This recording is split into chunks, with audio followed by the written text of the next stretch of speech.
credit Reid WisemanNASA if you want a job protecting Earth from threats from outer space, or even protecting Mars from us. NASA has an opening for you, sort of. The job of planetary protection officer generated quite a bit of buzz last week, when the public learned that a role seemingly out of a science fiction novel was actually a bona fide NASA job. But the position has nothing to do with protecting Earth from little green men, but a whole lot to do with important interplanetary science. A primary task of the officer is to make sure that during NASA missions earthly microbes don't contaminate potentially habitable environments. And should a mission bring back samples from outer space, the officer is tasked with making sure that dust, or rocks, or whatever is brought back from outer space doesn't contaminate us. John Rummel, a biology professor at East Carolina University, held the position twice, first between 1990 and 1993 and again from 1998 to 2006. The planetary protection job was mostly challenging in that it was not just important for each mission to do the right, required by requirements, thing, but to know why they were doing it, and why it was important to do a good job, Rummel said. From that aspect, the job was definitely worth it.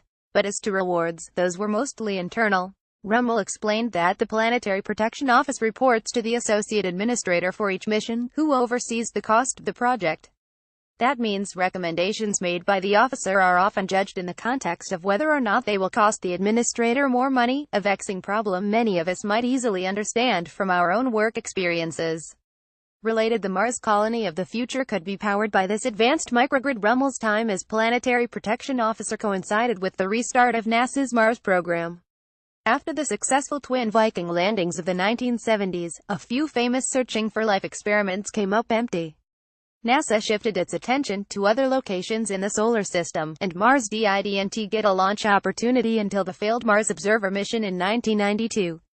A slew of missions followed, however, including the Mars Pathfinder mission that made it all the way to the surface in 1996 and deployed a mini-rover, Sojourner. Several other landing and orbiting missions followed, some successful, others not. Those missions wouldn't have been possible without the approval of the Planetary Protection Officer, who ensured that Sojourner and other Martian spacecraft were sterile enough to prevent microbes from taking root in potentially life-friendly areas.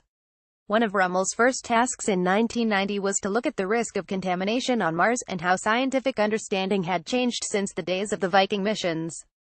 I knew people would like to go back and land on Mars, but I also knew we didn't have current advice, Rummel said.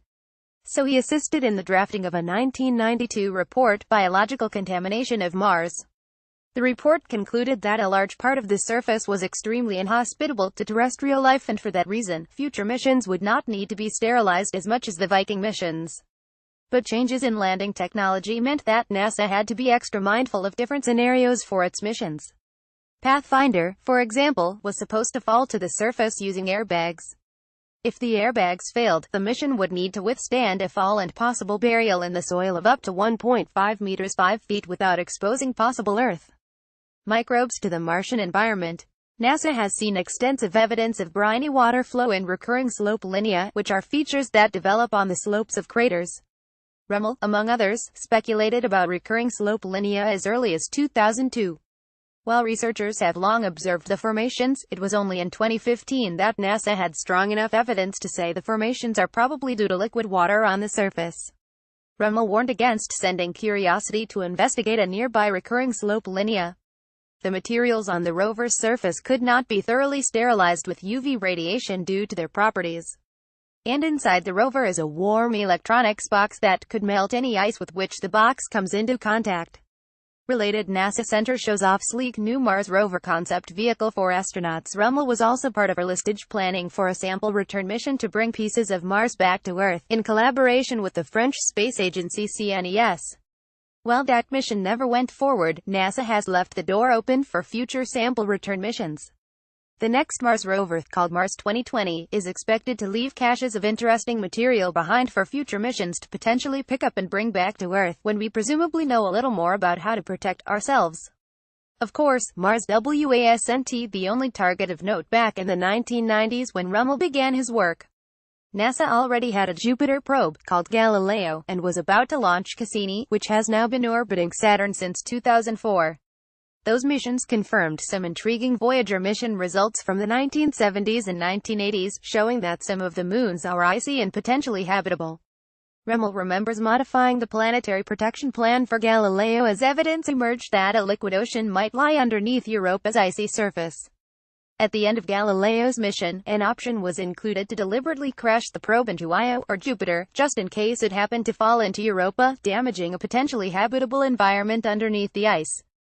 Because the mission planners were uncomfortable with changing Galileo's orbit to fall into Io, they went for a Jupiter extermination, collecting science all the way down.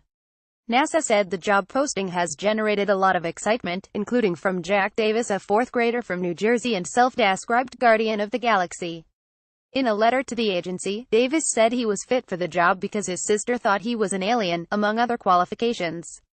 Although the planetary protection officer is no intergalactic warrior, it's a position that clearly provokes the imagination of skywatchers young and old. Originally published on Seeker.